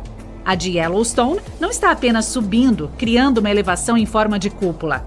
Ela também se move para cima e para baixo em um movimento de respiração. Pode ser porque o magma está se infiltrando na crosta ou aquecendo o sistema hidrotermal de Yellowstone, fazendo com que expanda e a crosta seja elevada. Yellowstone tem o status de um vulcão ativo. Seu índice de explosividade vulcânica é de 8 em 10. Um número tão alto significa que se ele entrasse em erupção, seria um evento apocalíptico. Logo antes do desastre, o terreno ao redor do Parque Nacional seria elevado. Piscinas geotérmicas e geysers aumentariam de temperatura e ficariam mais ácidas do que o normal. O magma começaria a subir em direção à superfície. Em algum momento, o teto de pedra da câmara de magma não resistiria mais e a explosão começaria. Uma enorme coluna de lava e cinzas atingiria uma altura de mais de 25 quilômetros. Depois disso, o vulcão continuaria bombeando cinzas por dias a fio. A mistura de lava, cinzas e gás atingiria temperaturas superiores a 1.000 graus. Viajaria pela área a uma velocidade de 480 km por hora, mais rápido que um carro de corrida. O ar perto do centro da erupção aqueceria até 300 graus. Uma das consequências mais perigosas seria a precipitação de cinzas. As vulcânicas poderiam se transformar em cimento vítreo em segundos após serem inaladas e entrar nos pulmões. Pessoas e animais teriam problemas para respirar. Ok, isso é um eufemismo, só para você saber. Os edifícios começariam a desmoronar sob o peso dessa substância densa. Levaria apenas alguns dias até que uma camada de 3 metros de cinzas cobrisse o território de cerca de 80 quilômetros ao redor do centro da erupção. Depois que elas entrassem na estratosfera, as temperaturas em todo o mundo começariam a cair. Se a erupção fosse rica em enxofre, que é um bloqueador solar eficaz, ficaria tão frio que não haveria verão no mundo inteiro nos próximos anos. As estações das monções mudariam. A agricultura enfrentaria sérios problemas, resultando na falta de suprimentos de alimentos. Ao longo dos últimos 50 anos, a caldeira de Yellowstone subiu quase 60 centímetros. No entanto, não é preciso se alarmar. Especialistas têm certeza de que é um comportamento natural para o local. A caldeira baixa novamente após os períodos de elevação em forma de cúpula. Os cientistas pensam que o supervulcão não representa nenhum perigo no momento. Para que uma erupção aconteça, o magma no interior tem que estar pelo menos 50% derretido. Em Yellowstone, esse número é de apenas 5 a 15%. A probabilidade da erupção é de 1 em 730 mil. É seguro dizer que é um tiro no escuro.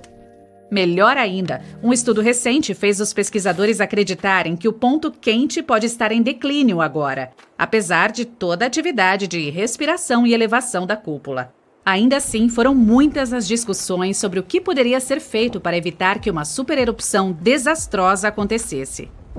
E a ideia mais popular e aparentemente eficaz foi resfriar Yellowstone. Infelizmente, há um problema. O vulcão vaza apenas 70% do calor que vem de suas câmaras cheias de magma. O resto fica dentro. Assim que atinge um determinado limite, o monstro entra em erupção. Se fosse possível extrair pelo menos 35% do calor do vulcão Yellowstone, a erupção poderia ser evitada. Quanto mais frio o magma, mais espesso e pegajoso fica. Ele deixa de ser tão fluido e não tenta mais subir à superfície. Depois de considerar esses fatos, os cientistas da NASA elaboraram um plano. Sugeriram perfurar um poço de 10 quilômetros de profundidade e bombear água fria pressurizada. A temperatura da água que voltaria à superfície seria de aproximadamente 350 graus. Assim, o calor seria gradualmente extraído. E se uma usina geotérmica fosse construída no local, geraria muita energia elétrica. Seria uma energia muito simples de produzir e seu preço seria muito atraente, cerca de 10 centavos de dólar por quilowatt-hora. À primeira vista foi uma ideia incrível, mas algum tempo depois começou a receber muitas críticas. Imagine perfurar a crosta terrestre indo cada vez mais fundo. Então, bam! Um bolsão hipotérmico foi atingido. Prepare-se para uma catástrofe. Isso poderia liberar gases que provavelmente causariam uma série de explosões superpoderosas. Na pior das hipóteses, isso seria capaz até de desencadear uma erupção vulcânica em grande escala. Você já conhece os resultados catastróficos, desde fontes de lava e avalanches de rochas derretidas até mudanças climáticas em todo o mundo. Sim, não é nada bom. Ou, digamos, você está perfurando um poço para levar água fria ao vulcão. Então, acidentalmente atinge a câmara de magma.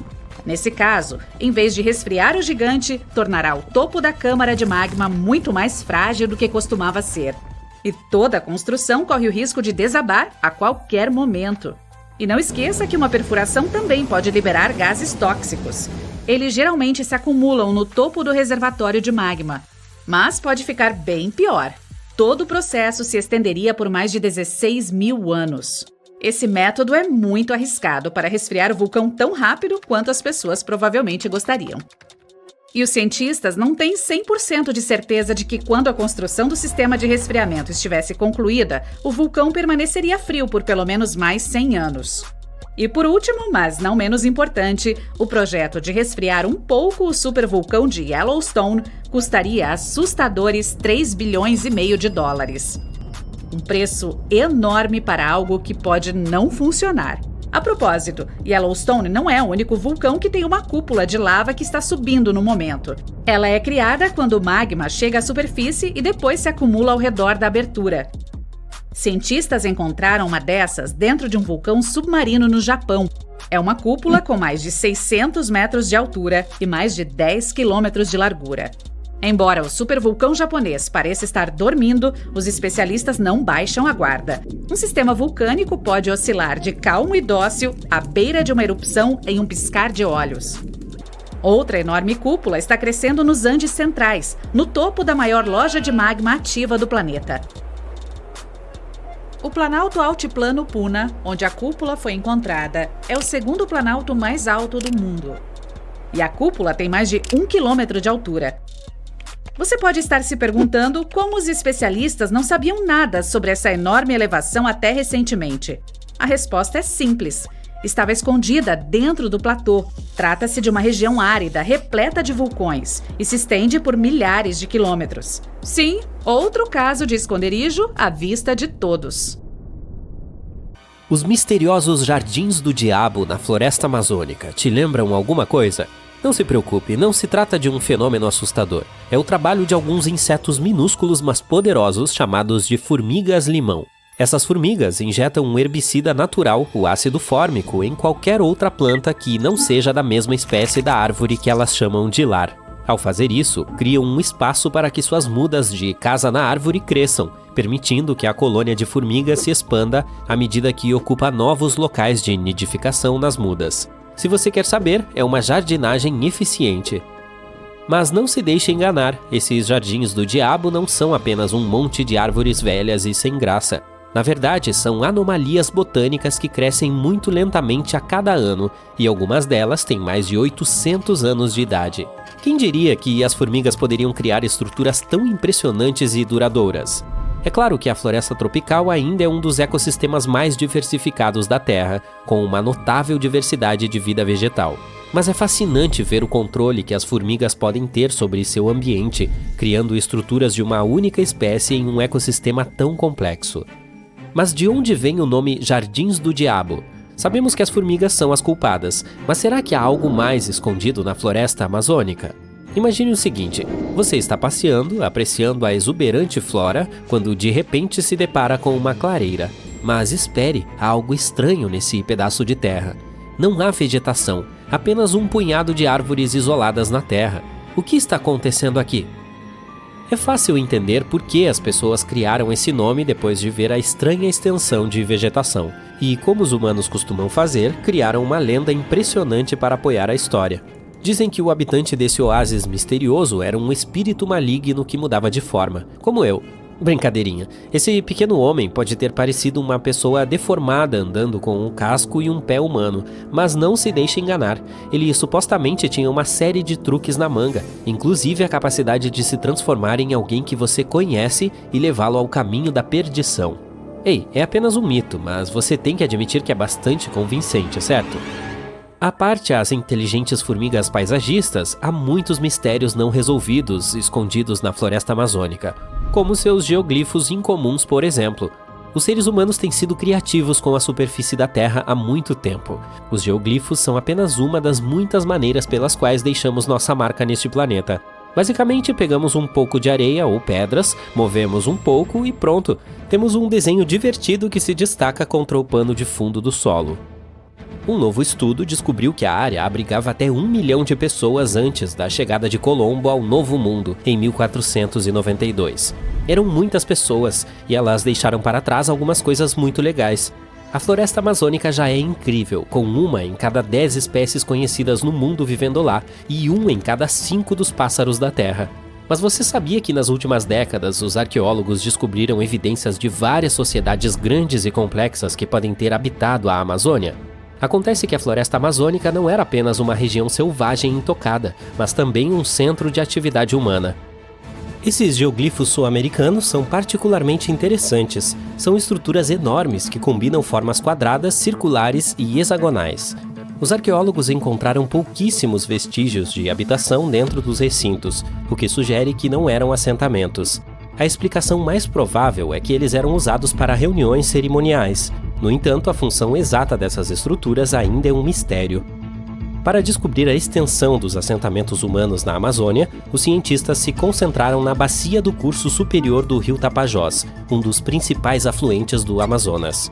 Usando imagens de satélite, eles descobriram 81 novos sítios arqueológicos na bacia superior do Tapajós, com um total de 104 construções de terra.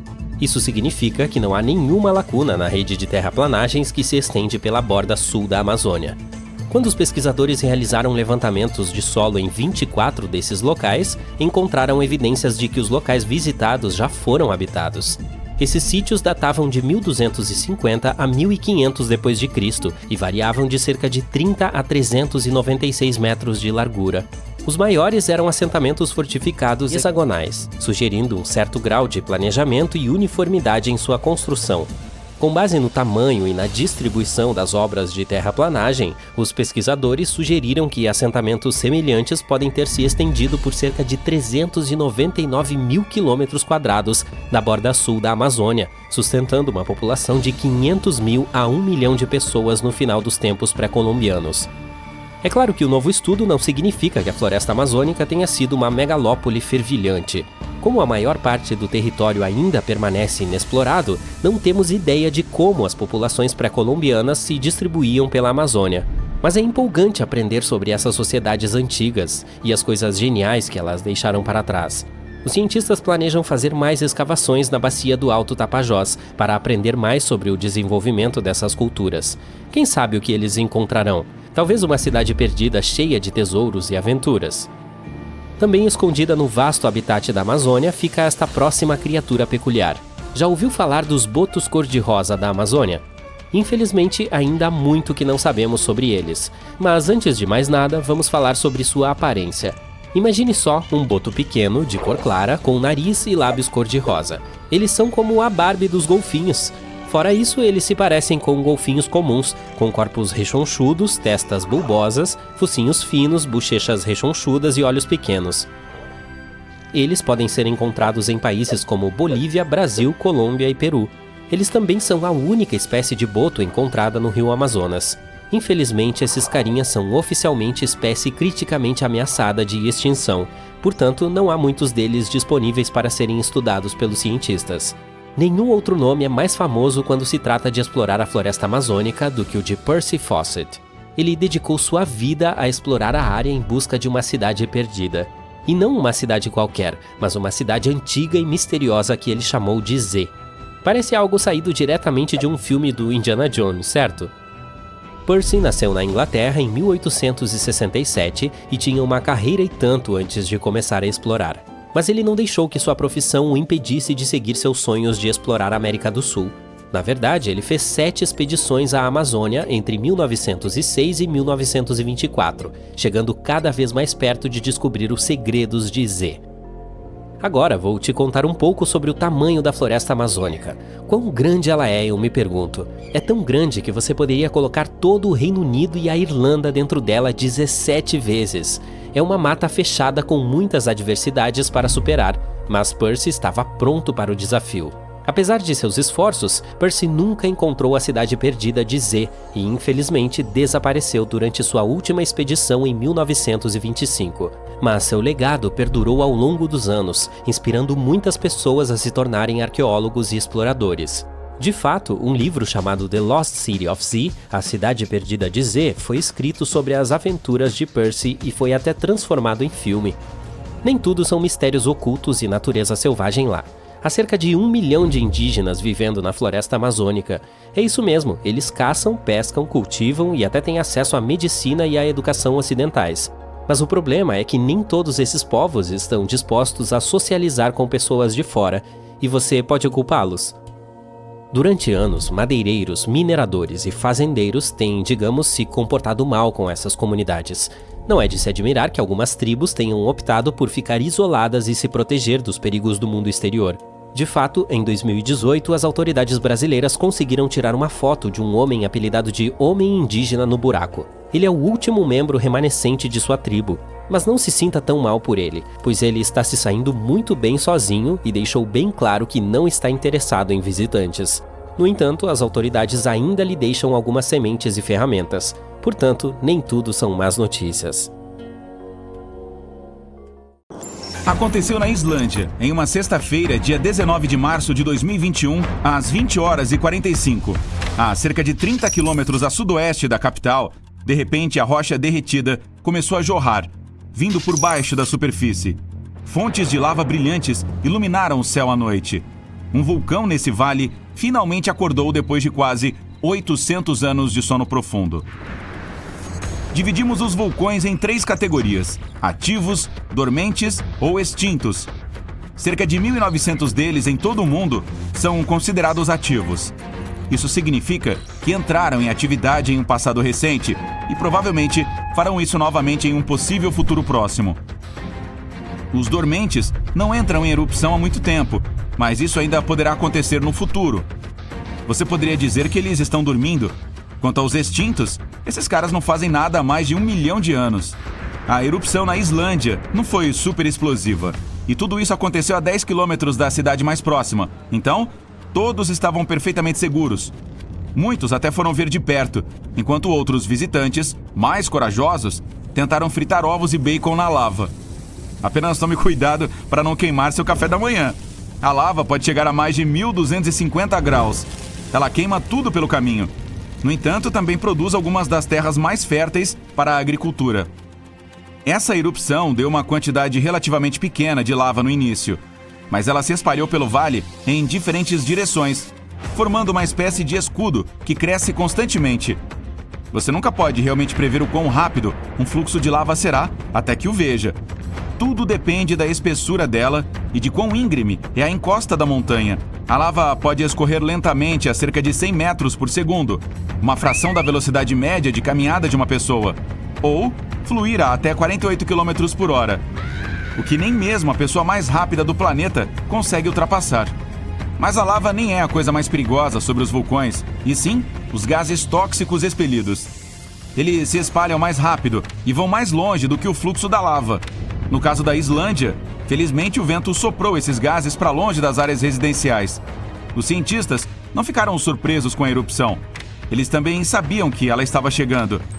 Terremotos cada vez mais fortes sacudiram essa área nos últimos 15 meses. Foram 50 mil terremotos apenas nas 3 semanas que antecederam a erupção. São 100 por hora. O vulcão está ativo desde março e os geólogos dizem que as erupções constantes na área podem durar semanas, meses, anos ou até mesmo décadas. O Monte Shasta está entre os 5 vulcões mais perigosos dos Estados Unidos. Então, os geólogos estão de olho nele. A última erupção foi em 1250. Eu não estava por perto naquela época, mas ele entra em atividade a cada 600 a 800 anos, o que significa tic-tac, que pode acontecer a qualquer momento. A cerca de 1 hora de Portland, em Oregon, há um vulcão ativo que entrou em erupção pela última vez no século XIX. Da próxima vez que explodir, os cientistas acreditam que ele produzirá maiores quantidades de cinzas e poeira. Isso poderá causar um apagão elétrico e tornar a água imprópria para beber na região. Mas os especialistas prestam muita atenção no Monte Hood. Eles poderão dar muitos avisos para que as pessoas possam reagir a tempo. O Kilauea é um dos mais ativos do mundo. Ele está em erupção quase constante desde 1983, uma das mais longas conhecidas na Terra. É o vulcão terrestre mais jovem do Havaí. Os vulcões podem levar milhares de anos para se formar, mas outros podem surgir praticamente da noite para o dia. Um deles, no México, entrou em atividade em um campo aberto em 1943 e começou a crescer a partir daí.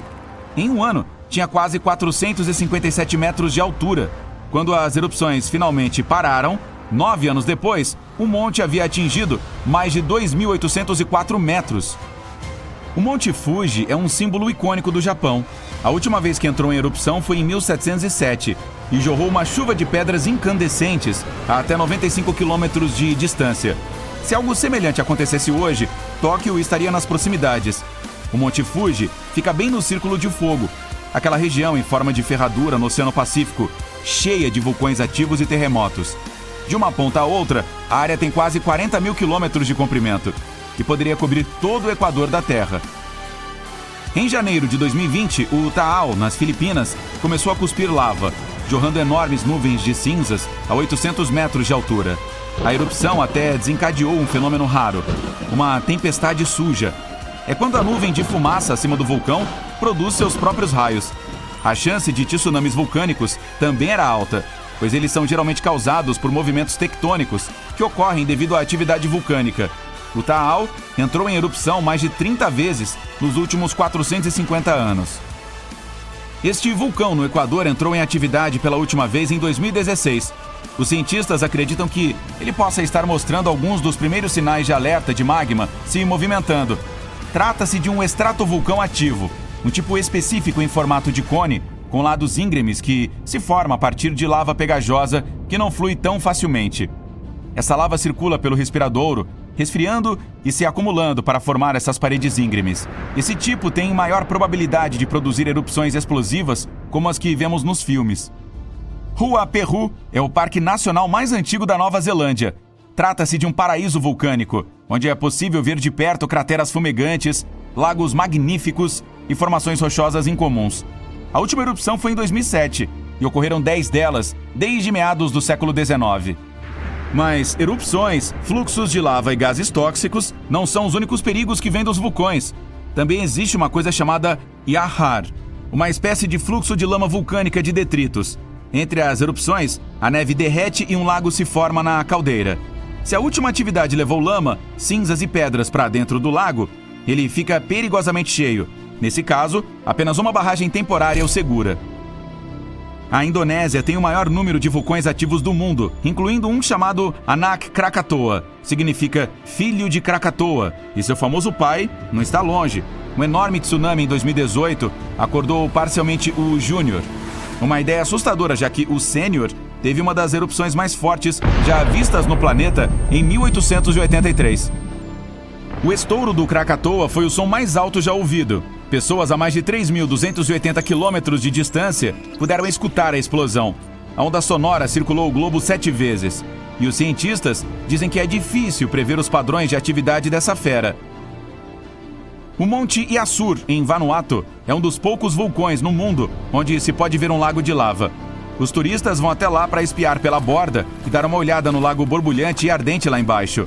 Bem, exceto quando a atividade vulcânica vai para os níveis 3 e 4 de 5. Isso significa que no local há terremotos mais intensos, tremores vulcânicos ou ejeções de vapor, gás ou cinzas. Então, esse lugar é uma zona proibida porque... Este vulcão, no Congo, tem o maior e mais ativo lago vulcânico do mundo. E toda aquela lava é extraordinariamente fluida, o que significa que viaja mais rápido e mais distante do que o material que sai da maioria dos vulcões. Certamente não está entre os mais altos, mas o Erta Ali, na Etiópia, é o único a ter um lago de lava quase constante, o que é muito raro. Os moradores o chamam de Montanha Fumegante, porque seu lago de lava costuma causar erupções. Ele fica perto da depressão Danakil, um dos lugares mais quentes do nosso planeta. O Merapi entra em atividade regularmente desde meados do século XVI e ajuda os cientistas a realizarem pesquisas fundamentais sobre como funcionam as erupções e como eles podem avisar as pessoas a tempo. Depois de ficar adormecido por um tempo, este vulcão no centro do México voltou à vida em 1994. Desde então, tem produzido enormes fluxos de lama e fortes explosões em intervalos imprevisíveis. No passado, enormes erupções vindas desse gigante enterraram cidades e pirâmides antigas inteiras. Imagine ficar em um hotel e acordar com a vista magnífica de um enorme vulcão coberto por rios brilhantes de lava e nuvens de cinzas. Quando diminui o calor, os visitantes dessa área da Guatemala podem até assar alguns marshmallows lá. Um dos vulcões mais ativos da Terra fica em uma pequena ilha ao norte da Sicília, o Stromboli. Já tem erupções regulares, junto com lava brilhante vinda de aberturas dentro da cratera. Não muito longe fica o Etna, o mais ativo da Europa e um dos maiores continentais do mundo. A propósito, a Terra definitivamente não é o único planeta com vulcões. O maior do nosso sistema solar fica em Marte. Ele cobriria todo o estado do Arizona e é quase 3 vezes mais alto do que o Monte Everest. Uau! Não olhe para baixo!